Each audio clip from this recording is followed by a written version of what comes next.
Hello everyone, welcome back to Exam Cracker. I am Dipsika Buragohar and today I am going to discuss 35 MCQ which are very important for APSC and UPSC for the economic sections. Okay, and also from this lesson, from this video, who are preparing for UGC NET and SLATE examination, NTA-NET and SLATE examinations. For those candidates also this video is very helpful. So from this part जो Indian economy का sections होता है UGC net, so Indian economy में ये जो lesson है ये काफ़ी ज़्यादा आप लोगों को हेल्प करेंगे। और जो प्रीलिम्स के लिए प्रिपरेशन कर रहे हैं और जो मेंस के लिए भी प्रिपरेशन कर रहे हैं यूपीएससी एपीएससी के लिए, इसके लिए भी इम्पोर्टेंट है।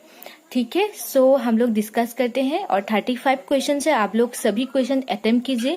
एंड लास्ट में जो है, लास्ट में मैं कुछ मेंस रिलेटेड क्वेश्चन आप लोगों के साथ डिस्कस करूंगी और घर में भी आप लोग ये ट्राई कर सकते हैं। ठीक है, and let's start.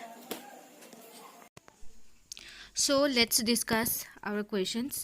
So question number 1, with reference to India's 5-year plan, which of the following statement are correct? So option 1, from the second 5-year plan, there was a indeterminate thrust towards substitution of basic and capital good industries. Option 2, fourth 5-year plan adopted the objective of correcting the earlier trend of increased concentration of wealth and economic power. Question 3, in the fifth 5-year plan, for the first time, the financial sector was included as an integral part of the plan.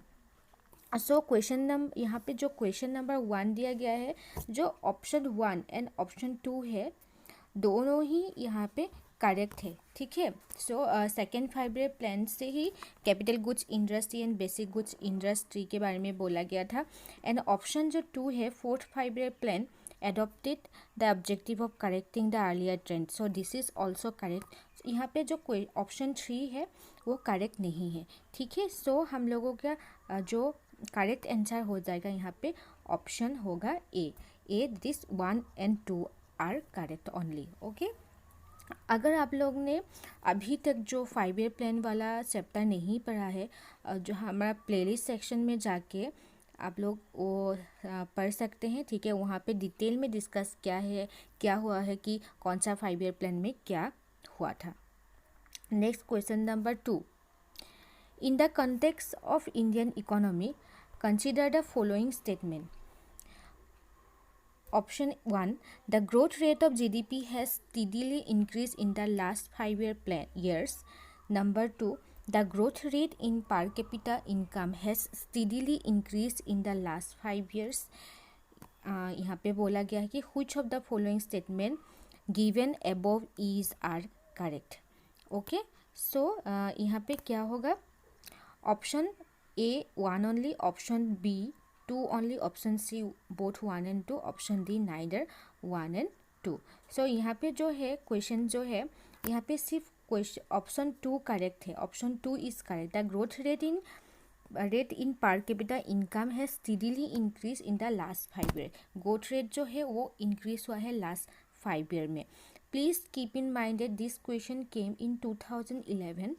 Okay, in UPSC examination, UPSC prelims में ये questions आया था।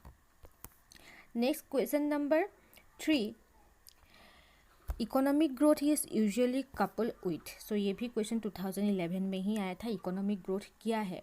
ठीक है, deflation, inflation, stagflation, hyper inflation. सो economic growth जो होगा, economic growth means पर capita income या नेशनल इनकम जब इंक्रीज होगा एक कंट्री में, इसका मीनिंग यही है। ये डिफ्लेशन तो हो ही नहीं सकता, इसका मीनिंग है इन्फ्लेशन होगा। ठीक है, इन्फ्लेशन हो सकता है इकोनॉमिक ग्रोथ के साथ। So option B is the right option here.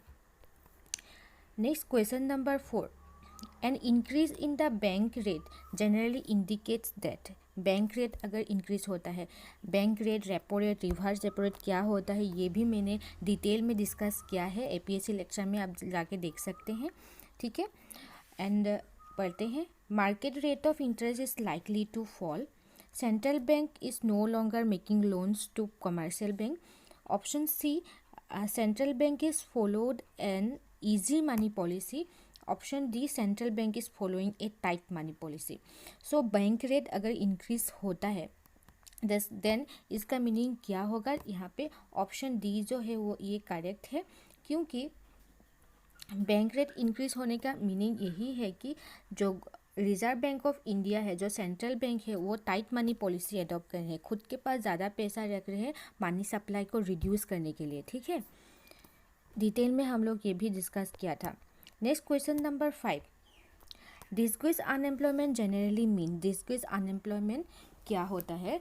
This question came in 2013. Discuss unemployment. A large number of people remain unemployed.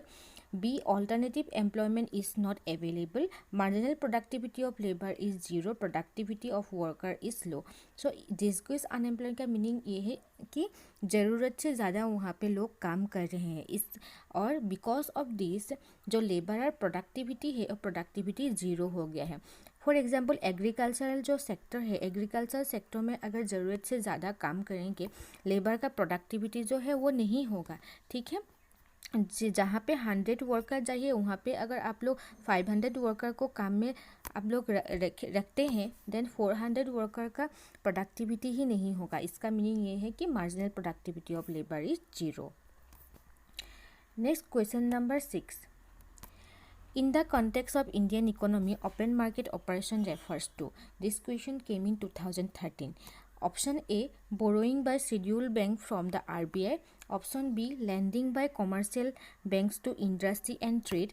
Option C, purchase and sale of government securities by the RBI. Option D, none of the above.